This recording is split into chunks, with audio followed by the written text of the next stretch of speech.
दोस्तों, जब आप प्रगति के मार्ग पर आगे चलते रहते हैं सर, जब उन्नति के शिखर पर चढ़ते हैं, उस समय की बात है। उस समय आपके धैर्य की परीक्षा होती रहती है।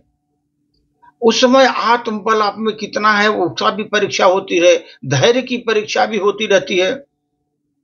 जब आप महान कार्य करते हैं सर, उसमें 3 अवस्थाओं से आपको गुजरना पड़ता है। मानव को 3 अवस्थाओं से गुजरना पड़ता है।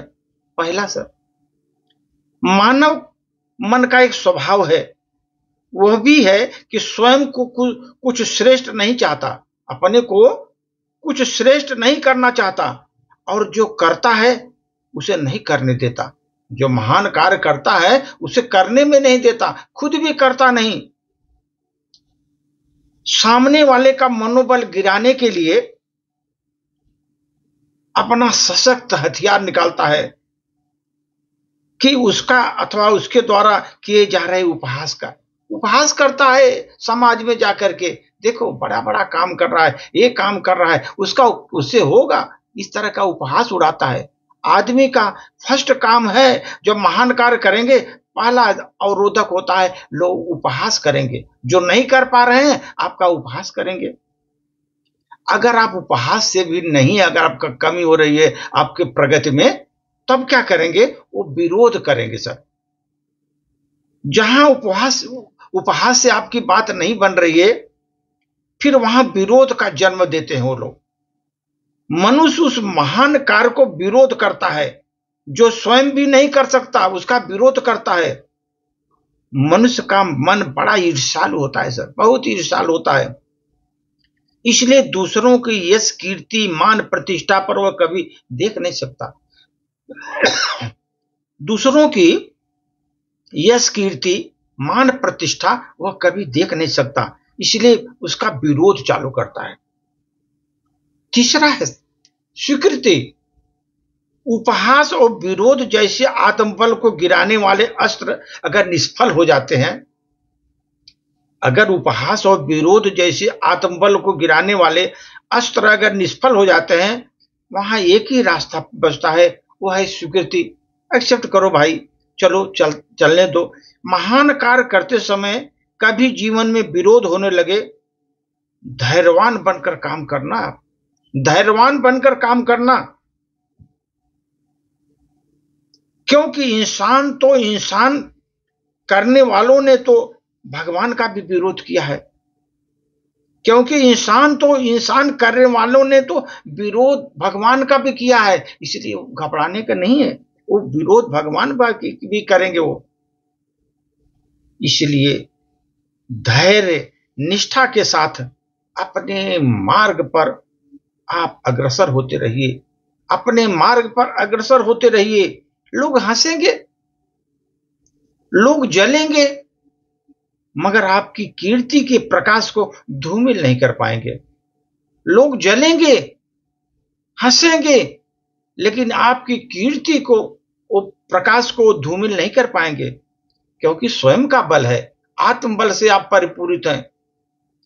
प्रभु की कृपा के बल के साथ ही जीवन में किसी क्षेत्र में विजय पाई जाती है। भगवान की कृपा होगी तो आप हर क्षेत्र में विजय प्राप्त करेंगे। उनकी कृपा बहुत जरूरी है। स्वयं पर भी, उसके पहले स्वयं पर भी विश्वास होना चाहिए कि भगवान हमारे साथ है, ऐसा विश्वास भी होना चाहिए। स्वयं पर विश्वास होना चाहिए, यह काम मैं करूंगा, कर लूंगा, ऐसा भी आपके विश्वास होना, आत्मबल होना चाहिए। जीवन में सफल होने के लिए एक सीधा सा मंत्र है, आपकी उम्मीद स्वयं से होनी चाहिए। आपकी उम्मीद स्वयं से होनी चाहिए, किसी और से नहीं। स्वयं के पैरों पर उम्मीद ही हमें किसी दौड़ में विजेता बनाती है। हमारे पैर ही दौड़ेंगे तभी तो हम विजेता बनेंगे। स्वयं के पैरों पर अगर उम्मीद है आपको, तभी आप विजेता बनेंगे। आप सूर्य को देखिए सर, सूर्य स्वयं के प्रकाश से चमकता रहता है, स्वयं का प्रकाश उसको हमेशा प्रकाशित करके रहता है। और चंद्रमा को चमकने के लिए सूर्य का प्रकाश चाहिए, और उसी सूर्य पर वो निर्भर है। चंद्रमा जो दूसरे के प्रकाश पर निर्भर होता है, प्रकाशित होने के कारण चंद्रमा की चमक जो होता है ना, जो सूर्य के भरोसे चंद्रमा चमकता है, उसके कारण चंद्रमा की चमक एक जैसी नहीं होती। कभी ज्यादा होती है, कभी कम होती है, कभी पूरी तरह क्षीण हो जाती है, क्योंकि वो दूसरे के बल पर है। आत्मबल नहीं है चंद्रमा में, खुद का प्रकाश नहीं है।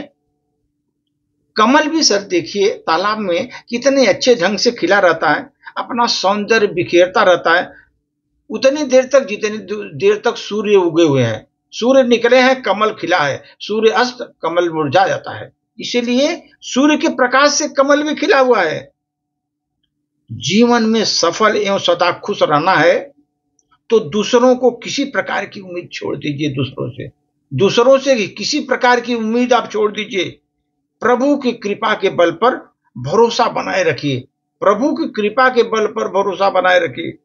स्वयं को अपना मेहनत करते रहिए, कठिन परिश्रम करते रहिए और संपूर्ण जीवन प्रसन्नता से आप जी सकेंगे। पूरा जीवन प्रसन्नता से जी सकेंगे। सर एक दुनिया में है एक मन ही, एक मजबूत मन एक कमजोर शरीर को चला सकता है। अगर आपका मन मजबूत है, आत्मबल है, तो कमजोर शरीर को चला सकता है। लेकिन ये ध्यान रखिए, एक कमजोर मन जो है ना, एक मजबूत शरीर को नहीं चला पाता। शरीर कितना भी हिष्ट पुष्ट हो, मन से आप कमजोर हैं, आपका शरीर काम नहीं करेगा उतना बढ़िया। अगर आपका मन मजबूत है, शरीर कमजोर है, तो वो चला लेगा। मन कमजोर शरीर को भी चला लेगा, लेकिन कमजोर मन है तो मजबूत शरीर को नहीं चला पाएगा। इसलिए आत्मबल शारीरिक बल से बहुत महत्वपूर्ण है। आत्मबल होना चाहिए। शारीरिक बल से कितना गुना वो आत्मबल होता है, यही समझ लीजिए। अगर जीवन में आपको अपने मार्ग पर अपने जो जितने भी आपने बनाया है जीवन के रास्ते पर, अगर आपको उन्नति के शिखर पर जाना है तो ये सब चीज ध्यान रखना है। अपने मन को मजबूत रखना है। और ये जो हमने ऊपर बताया कि लोगों की जो विरोध करने की क्षमता होगी, उन पर ध्यान नहीं देना है। विरोधी तो हमेशा पैदा रहेंगे, वो विरोधी विरोध करते रहेंगे। आप उनकी चिंता न करके आगे बढ़ते रहिए। अपना आत्मबल को बनाए रखिए सर। धन्यवाद।